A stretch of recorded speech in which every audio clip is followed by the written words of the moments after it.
ayollar. Olimlarning aytishicha, ayol kishi baxtli bo'lish uchun erini 10% sevib, 90% tushunsa bo'lar ekan. Erkak baxtli bo'lish uchun esa xotinini 100% sevishi, tushunishga esa umuman harakat qilmagani durust ekan.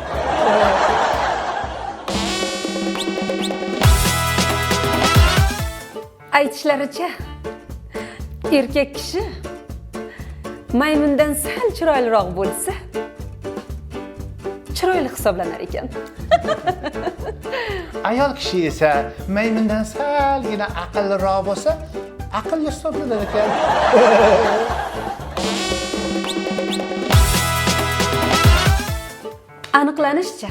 Aniqlanishicha, ayol kishi quloq bilan sevar ekan. Ha, to'g'ri-da. Ko'rishga ham arzigulik narsa yo'q ekan.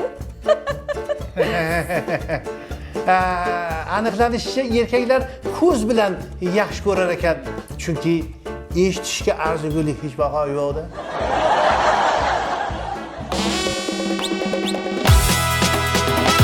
Kep qoling, eng arzon va eng sifatlisi mana shu yerda mana. Hozir olib kelyapman, kep qoling. Bo'ldi. Erim bilan ajrashaman. Kep qol. Nimaga? Ortiq aka, kecha yotoqxonamizdagi karavot tagidan ayollarning ichki kiyimlari topildi. Yo'q-ye. Ha. Kimniki ekan? Muhammad eringizni o'ziniki bo'lmasa bo'ldi.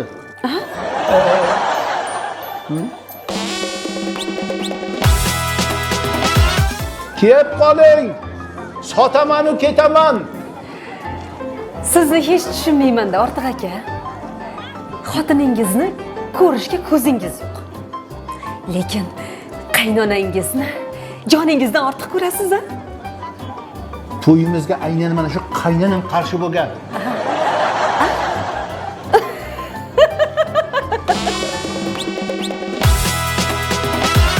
Men shular eng arzoni. Kep qoling. Kelinglar, kelishtirib beramiz, kelinglar. Kelinglar. Kela qolinglar. Ha, Ortiq aka, ana Eshmat qo'shningiz bor-ku. Yaqin o'rtog'ingiz. Ha. Voy, yonimizdagi darvoza. Ha, Ha, shuni eshitdingizmi? Kasalxonaga tushib qopti. Rosa og'ir ekan ahvoli. Kecha ko'rdim avay. Hali shahar ko'chasida. O'zi ham bor-ku. Ketib olgan juvon bilan ketyapti. Ko'rib qoldingizmi? Xotini ham ko'rib qopti-da. Ha, kelib qolinglar. Rais buva, shu desangiz, kecha erim tushida alahsilab gapirib chiqdilar. Yo'q, Madinaxon yo'q, kerak emas deb chiqdilar. Xoflaymiz.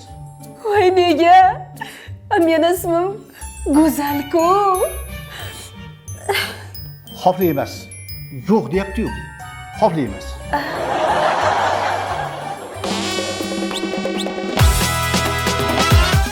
Rais buva, siz meni erimni bilmaysiz-da. Hamma ayib yer yutkur erimda.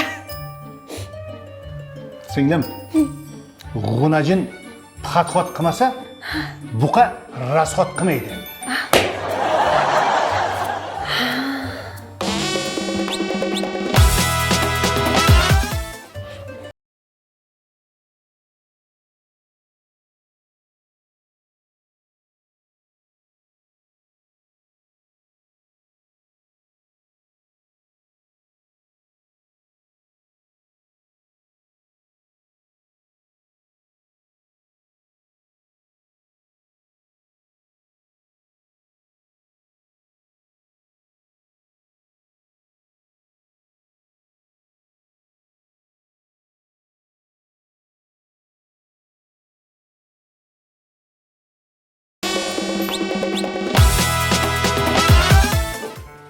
Sakkizinchi mart bugun, xotin uyga qayt bugun. Endi sira urmayman, ana boshqa bilan yurmayman.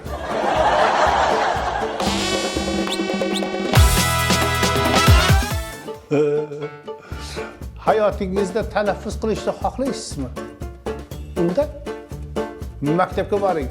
Maktabda har 45 minutda talaffuz bo'ladi.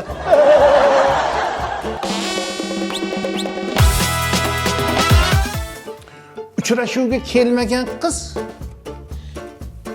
kayfiyatingizni buzishi mumkin. Kelgani butun hayotingizni buzishi mumkin.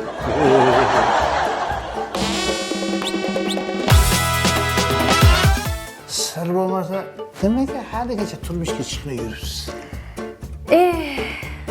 Oq ot mingan shahzodaga kech bo'ldi. Birinchi uchraganga tegib ketaverishga hali erta.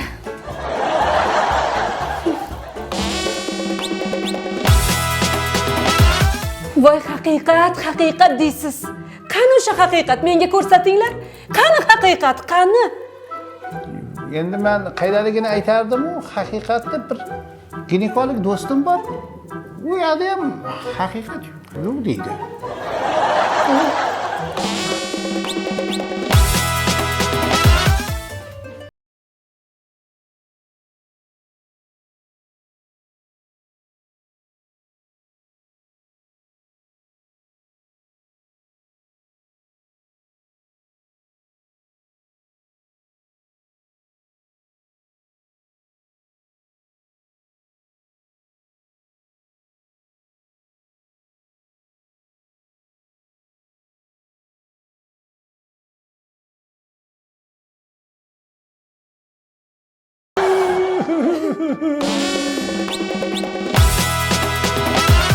İşon xotin, ishon.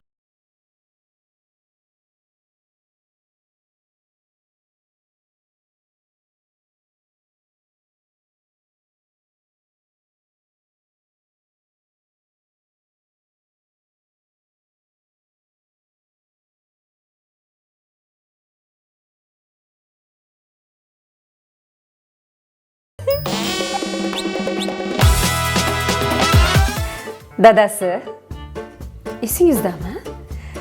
Ertaga ayollarning bayrami? Xotin shu ayollarning bayrami bo'ladigan bo'lsa, biz erkaklarda aralashtirmasalar bo'lmaymi shunga?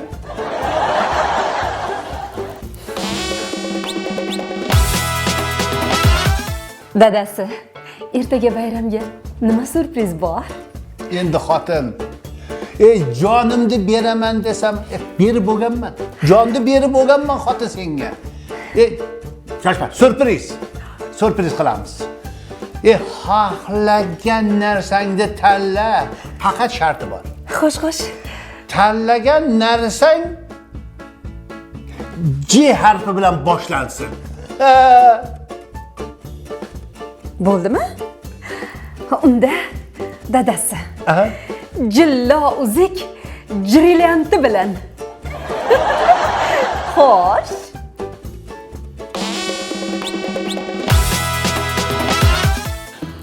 Xotin qaysi ko'ylakki, mana bu dazmol qilinmagandimi yo mana bu tugmasi yo'qdimi?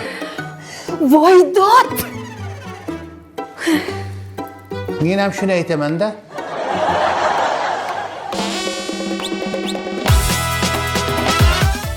Xotin. Xolabay.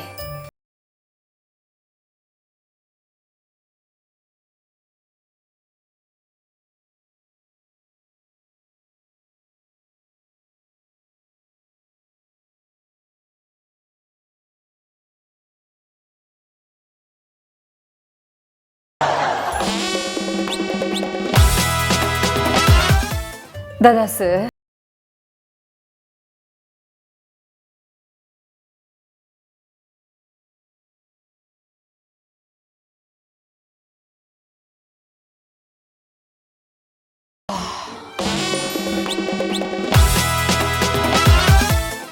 Xotin. Labay. O'rtamizdagi eri xotinlik haligi munosabatlarimizda bir muammo paydo bo'ldi xotin. Voy o'lmasam, nima muammo dadasi? Isming esimdan chiqib qoldi xotin. Isming nima edi? Voy, hazilingiz qursin dadasi. Dadasi, tan oling. haqiqatni ayting menga. Meni hamma qarindoshlarimni ko'rishga ko'zingiz yo'q. Yomon ko'rasiz, to'g'rimi? Unday dema xotin. Unday dema. Hammasini emas. Mana masalan, qaynotang bilan qaynonangni jonimdan ortiq yaxshi ko'raman. Qaynota qaynonam. Voy!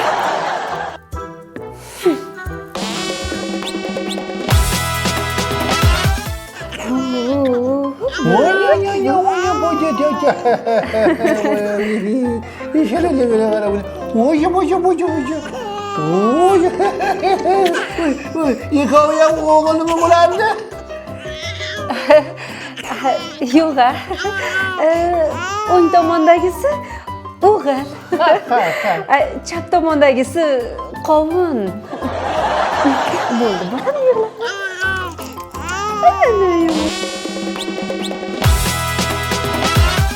Ortiq aka, 8-martga sevgan qizingizga nima sovg'a qildingiz?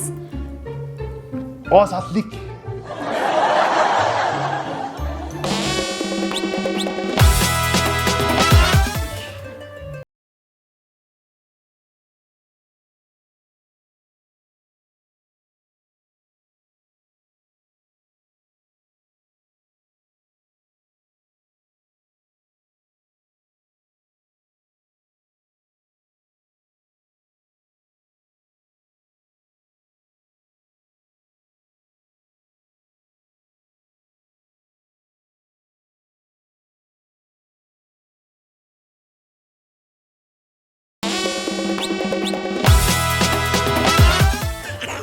Voy, bo'ldi. Voy.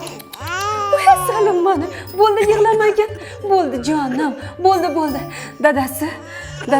Oh. Shu bolamizni qayeridir og'riyapti-da. Bo'ldi. Qayerga og'rishi mumkin xotin? Hamma joy yab-yangi bo'lsa,